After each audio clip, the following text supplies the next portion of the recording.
Olá, sejam bem-vindos ao podcast Skin to Skin Talks. O meu nome é Liliana Rosa e sou formadora de dermocosmética. No episódio de hoje trazemos um tema super atual e também muito abrangente. Vamos falar de beleza associada à autoestima e, claro, relacionar esta temática com o protagonista principal deste podcast, a nossa pele.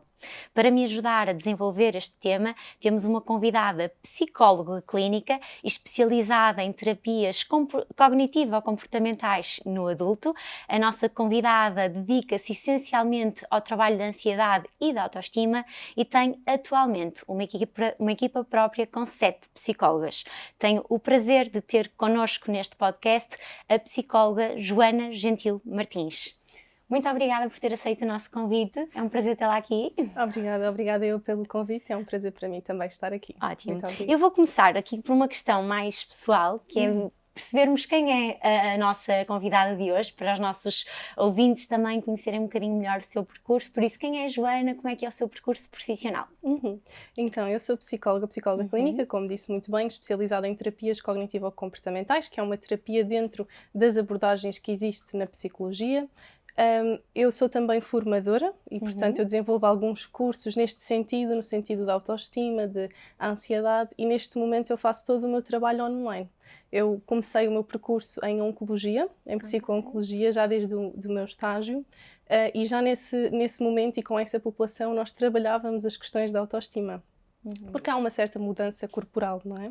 E então nós trabalhámos essa questão, depois passei para o online quando veio a pandemia, e depois criei a minha página, comecei a fazer as consultas todas de modo online, sem qualquer restrição, que acaba por ser uma vantagem. Nós podemos estar no Porto, as pessoas podem estar noutro país e conseguem ter esse acompanhamento, não é? Portanto, não é essa restrição.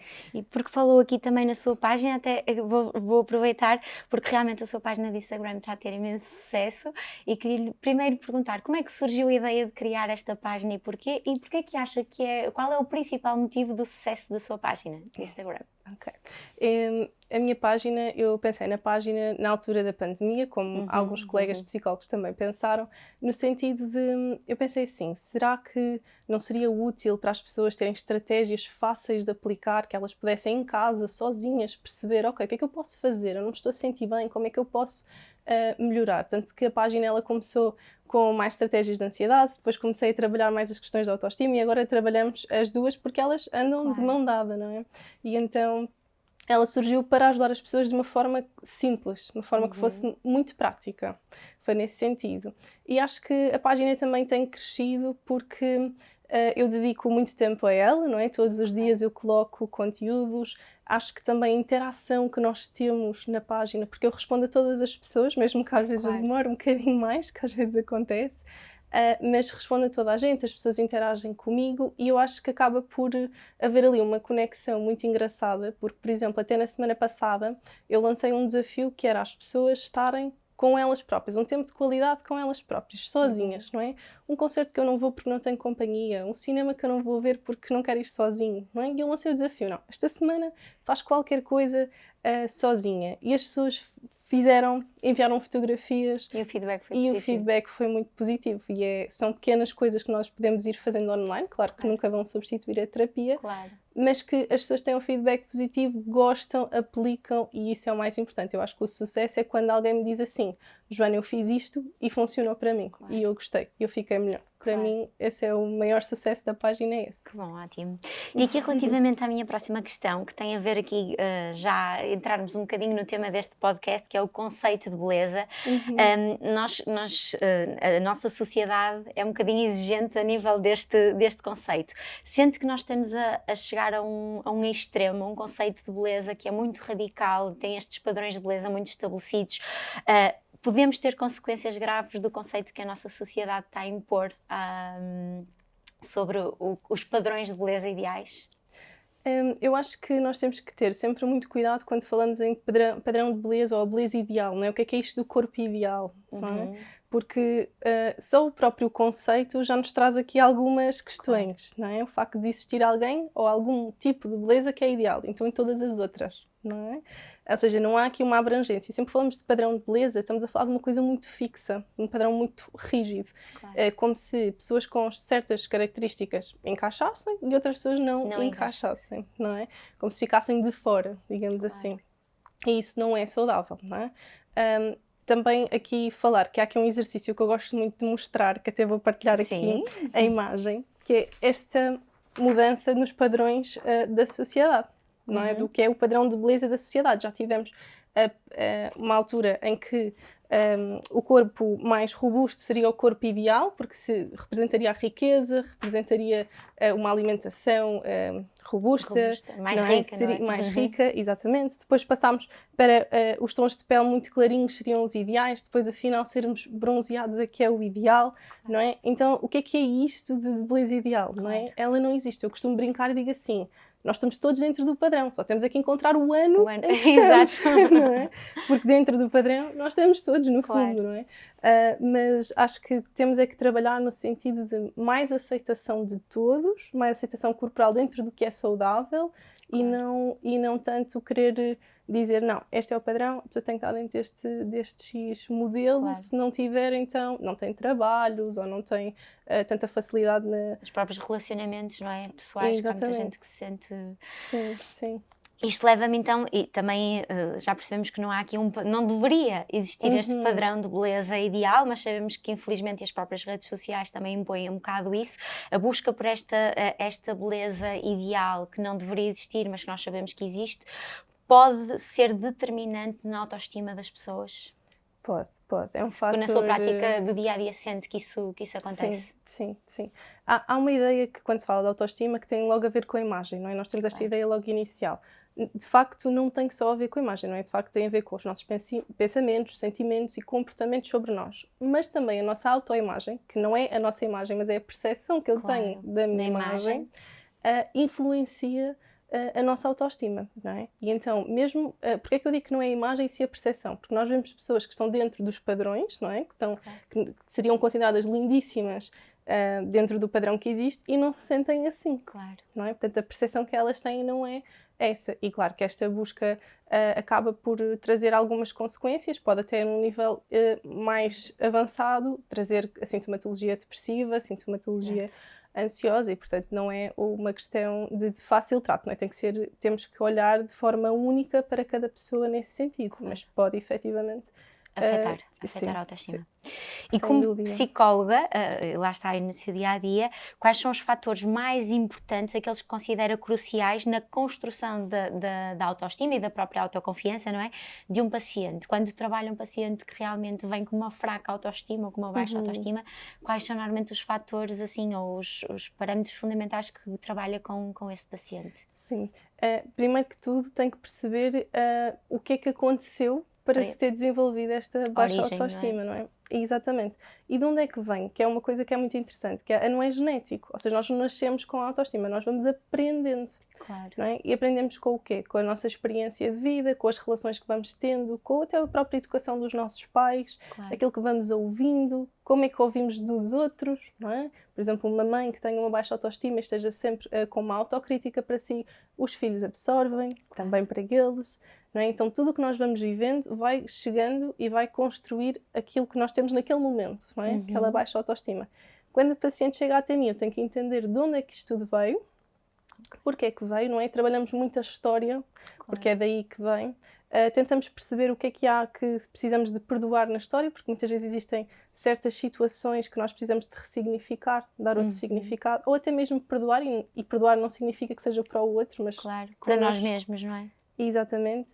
E depois nós trabalhamos a 2 níveis. Trabalhamos o nível cognitivo, lá está, portanto, pensamentos, todo o nosso discurso, e trabalhamos a nível comportamental, portanto, aquilo que nós podemos fazer na prática. Para contrariar, não é? Sim, para começarmos a aprender uma nova autoestima, não é? Uma nova maneira de olhar para nós e também isso implica nós olharmos para estas questões da sociedade, não é? Que também influencia nesta construção. E sente que normalmente quando se identifica essa origem e esse trabalho, os resultados são muito significativos? Sim, sim. É um trabalho que custa, porque não é muito fácil às vezes estarmos a buscar coisas da história que nos magoaram, não é? Às vezes temos questões de bullying, alguns traumas, traições, Claro. pais muito autocríticos, não é? Então nem sempre é um trabalho que, então é simples, é só eu olhar para trás e já está. Não, nem sempre é muito fácil, não é? Tudo questões emocionais que nós temos que ir trabalhando, mas saber como é que nós chegámos até ali é o primeiro passo, não é? E depois o próprio autoconhecimento da Claro. pessoa, dela, de saber quem é, Claro. e então aí podermos trabalhar.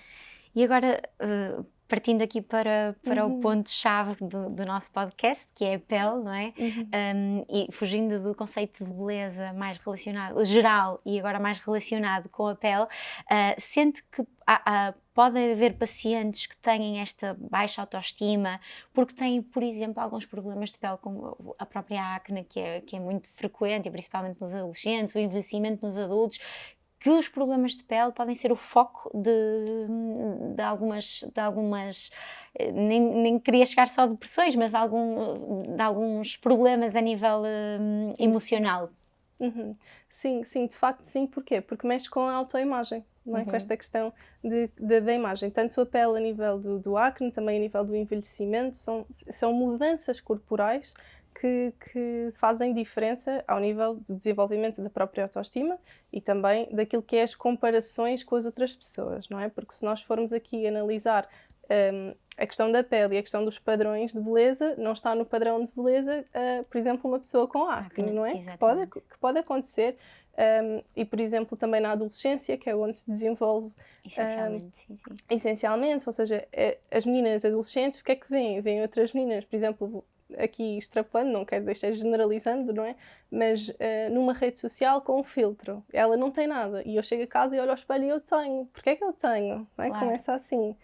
Começa com estas questões, não é? E a pessoa começa a sentir-se inferior nesse sentido, já que com a questão do envelhecimento também acaba por acontecer isto, não é? Aliás, está estudado cientificamente que trabalhar a autoestima preventivamente, portanto, antes do início do aparecimento do envelhecimento, é essencial para o envelhecimento ser saudável, para a pessoa ir aceitando... Aceitar as rugas e... Exatamente, a mudança do corpo. Não quer dizer que não possa fazer procedimentos estéticos, não se possa cuidar. Claro. Obviamente é importante de uma forma saudável. Claro, sim, Não é? sim. Sabendo que não é o corpo que a vai definir, não é? Eu acho que Claro. isso é assim um chavão muito importante, é nós Claro. sabermos que não é só a imagem que conta, não é? Então a beleza interior é Claro que sim. muito importante. E tocou num ponto muito importante que vai-me precisamente a fazer o link para a próxima questão, que é os filtros dos Instagrams e a própria maquilhagem excessiva que muitas vezes vemos nos adolescentes.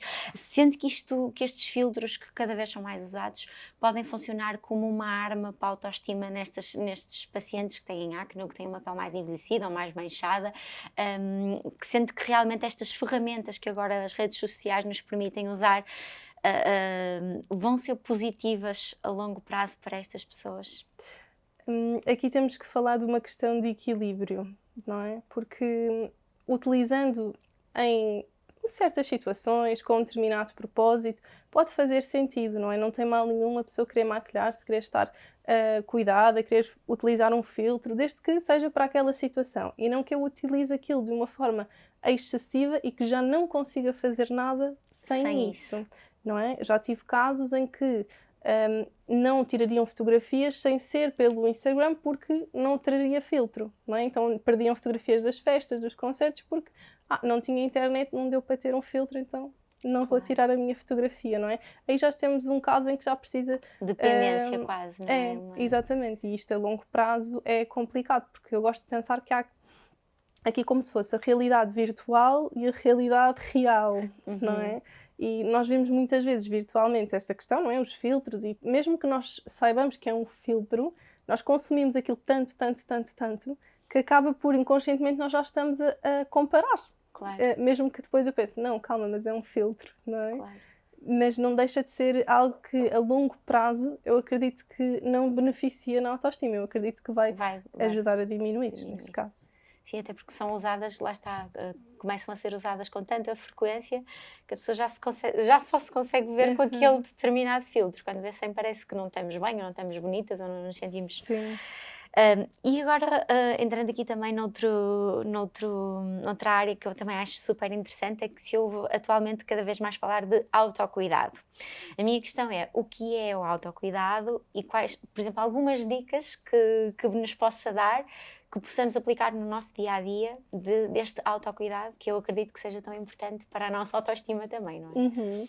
Claro que sim, o autocuidado é fundamental, não é, para a nossa autoestima, só que é importante nós definirmos aqui o que é o autocuidado, porque há muito esta ideia de que o autocuidado é fazer ali uma massagem de relaxamento e já está, já cuidei de mim, não é? Às vezes pode ser, outras vezes não é? Depende do que é que eu preciso. O verdadeiro autocuidado é eu perguntar-me assim, ao final do dia, o que é que eu preciso hoje? Quais são as minhas necessidades hoje? E eu dar-me exatamente isso, que é, não é? Porque nós, hoje em dia, vivemos muito no piloto automático. Cuidamos da casa, cuidamos do trabalho, cuidamos dos outros e depois esquecemos de quem? De nós, não é? Que somos a pessoa mais importante da nossa vida, porque nós estamos 24 horas connosco, não é? Somos a pessoa que está lá sempre. Então convém termos esse cuidado connosco. Como é que nós fazemos isto? Não é? Porque há imensos tipos de autocuidado, não é? Por exemplo, há o autocuidado físico, que é quando eu cuido, por exemplo, faço uma rotina de pele, ou, por exemplo, até a própria massagem, um autocuidado físico. Há o autocuidado social, que é, por exemplo, eu estar com os meus amigos, ir sair, tomar um café, conversar com alguém. Mas o que importa mesmo não é o tipo de autocuidado que nós fazemos, termos esse autocuidado. É termos esse autocuidado e percebermos o que é preciso, não é? Porque muitas vezes nós temos listas, não é, de exemplos, mas são exemplos, não é? Não quer dizer que eu preciso daquilo naquele momento, não é? Vamos imaginar um autocuidado social, diz lá, sair com os meus amigos, mas naquele dia eu precisava mesmo de ficar em casa. Claro. E eu vou obrigar-me a sair, será que é isso que é o necessário? Eu gosto muito de explicar, e é uma forma muito fácil de decorar, que é os 3 Cs do autocuidado. O que é que são? O primeiro é consciência, ou seja, eu parar e perceber o que é que eu preciso, ter consciência do que é que eu necessito. O segundo C é o cuidado, portanto, dar-me aquilo que eu preciso. E o terceiro C é a consistência, porque não basta eu fazer isto um dia, não é? Eu tenho que fazer muitos dias. Gosto de dar o exemplo do ginásio. Eu, quando vou ao ginásio, eu vou um dia, faço uns abdominais, mas não vejo logo ali a minha barriga com abdominais, não é? Tenho que ir, e depois é que eu vejo. E depois de eu ver, eu tenho que continuar a ir para manter, senão já fiquei outra vez cheia dos abdominais, não é? Então, se fazemos isso para a saúde física, precisamos de fazer isso para a saúde mental. Super, super interessante. Então, a regra dos 3 Cs adorei. Super interessante. Então, estamos quase aqui a chegar às nossas perguntas finais. A próxima pergunta é, como sociedade, o que é que nós devemos fazer para um futuro mais, digamos, mais natural, sem tantos padrões de beleza? Porque já percebemos que estes padrões estão, infelizmente, muito, cada vez mais marcados na nossa sociedade, mas todos nós temos um papel também aqui. Por isso, o que é que nós podemos fazer para termos aqui um futuro mais natural e com menos padrões, digamos assim? Eu acho que aquilo que disse desde já é super importante, que é a sociedade somos nós, não é? Então começa com cada um de nós. Eu acho que principalmente ter mais empatia pelos outros, maior inclusão de todos os tipos de corpos, todos os tipos de pessoas, cores de pele. A inclusão é muito importante, não é? A aceitação corporal, não só a nossa, mas também dos outros, não é? Porque nós podemos trabalhar a nossa, mas depois chegar ao jantar de Natal e dizer: mas estás mais gordinha, o que é que aconteceu? Estás muito magrinha, estás a trabalhar muito, se calhar não andas a comer, não é? Por exemplo. Aqueles comentários que às vezes podem ser até inconscientes, mas podem não ser tão benéficos para quem os ouve, não é? Muitas vezes até são comentários no sentido de o ajudar, só que têm um impacto depois negativo, não é? Há uma regra, outra regra aqui, que é a regra dos 10 segundos, não é?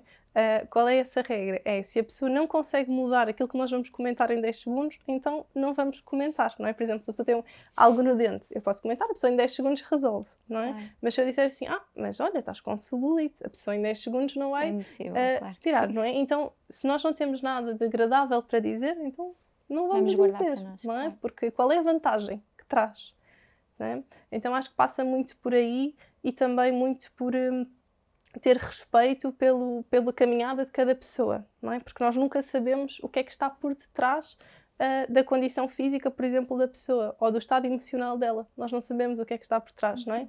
Então, sermos gentis, utilizando aqui o meu nome, sermos gentis com os outros, acho que é o essencial e o mais importante. Ótimo. Então, agora para terminarmos, a última questão, e lhe pedir então dicas finais para uma mente mais saudável, para uma autoestima, uma melhor autoestima e principalmente para mais amor próprio também. Uhum. Sim, todos conceitos muito importantes. O que é a dica-chave? É a terapia, não é? Ok. É ter um acompanhamento psicológico. Porquê? Porque a autoestima é uma questão muito individual, não é? Eu posso ter uma autoestima, uma percepção de mim diferente daquela que os outros têm de mim, não é? E o importa é trabalhar a minha, não é? Aquela que eu tenho. Então, o acompanhamento individual é sempre chave para nós conseguirmos aprender uma melhor autoestima e realmente ter resultados duradouros. Claro que depois há outras coisas que nós podemos fazer a nível comportamental, fazermos no dia a dia, que vão realmente fazer a diferença, não é? Por exemplo, mudar o nosso discurso interno, não é? Passarmos de uma autocrítica para uma autocompaixão. O que é isto? Autocrítica é quando, por exemplo, eu falho e eu digo assim: ai que burra, eu falhei, que chatice, começo a criticar-me, não é? Autocompaixão é eu pensar assim: o que é que eu diria a alguém que eu amo? Eu não diria isso. Alguém chegava ao pé de mim e dizia: eu falhei. E eu dizia: que burro, não podes falhar. Não dizia Claro. isso, pois não. Dizia: olha, da próxima vez consegues fazer melhor, foi uma oportunidade de aprendizagem, não é? E é isso que nós temos que mudar. Por exemplo, outro exemplo, e se correr mal? Ok, então e se correr bem? Não é? Ou seja, trocarmos este discurso mais negativo, mais mais positivo. autocrítico, exatamente, para um discurso de mais autocompaixão. Essa é uma estratégia muito importante. Depois outras como praticar o autoelogio, não é? Ou seja, nós elogiamos os outros, porque não elogiarmos a nós? Ou às vezes esperamos o elogio E é de tão alguém. raro isso, não é? Agora estou a pensar, eu acho que isso deve acontecer tão pouco. Eu, por exemplo, não faço, mas realmente é uma coisa que se calhar faz todo sentido no nosso dia a dia. Porque às vezes nós esperamos, não é? Esperamos que os outros nos deem e nós próprios não nos estamos a dar isso. É verdade. Não é? E então acho que começa por aí. Depois também praticar a gratidão também é algo muito importante, celebrar as nossas conquistas, porque quantas vezes nós erramos em alguma coisa, ficamos o dia todo a falar naquilo e que erramos e que foi mal, conseguimos alguma coisa. Não, sim, isso foi bom. Não, isso foi sorte. Sim, não, isso foi sim, pronto, mas eu Claro. tenho um problema. Não valorizamos, não é o que é nosso. Exatamente. Ou seja, as conquistas também, relembrar dessas conquistas, das nossas qualidades, por exemplo, numa também questão de relação com o corpo, aqui pegando no que estávamos a falar há pouco, também criar uma melhor relação com o corpo, olharmos para aquilo que nós gostamos no nosso corpo, não é? Porque nós acordamos de manhã, tenho uma borbulha, eu olho para o espelho e eu só vejo aquela borbulha, eu não vejo mais nada. Eu posso gostar do meu sorriso, mas naquele dia acabou. Já não gosto, né? Como se já não gostasse. Já não o vejo. Então é fazer o exercício contrário. É pegar e ficar a olhar. Ok, mas o que é que eu gosto? Não é? O que é que me faz sentido? E trabalhar nesse sentido. Ajudar os outros também é algo que aumenta a nossa autoestima, não é? Porque há um sentido de utilidade. Eu ajudei alguém, eu fiz o bem para alguém. Portanto, ajudar os outros também é muito importante. Isto para dizer só que a autoestima não é a pessoa considerar-se melhor que ninguém, não é? Porque às vezes há esta questão que, não, mas a autoestima, isso é egoísmo, isso é a pessoa querer ser mais que os outros. Não é, não é? A autoestima é tu importas e eu também. Portanto, há aqui um equilíbrio dos dois. Ótimas dicas. Doutora Joana, muito obrigada. Foi um enorme prazer tê-la aqui connosco. Uma honra, por isso muito obrigada pela sua disponibilidade. Terminamos assim mais um episódio do podcast Skin to Skin Talks. Obrigada por estar desse lado. Espero por si no próximo episódio. Até lá, o nosso muito obrigado.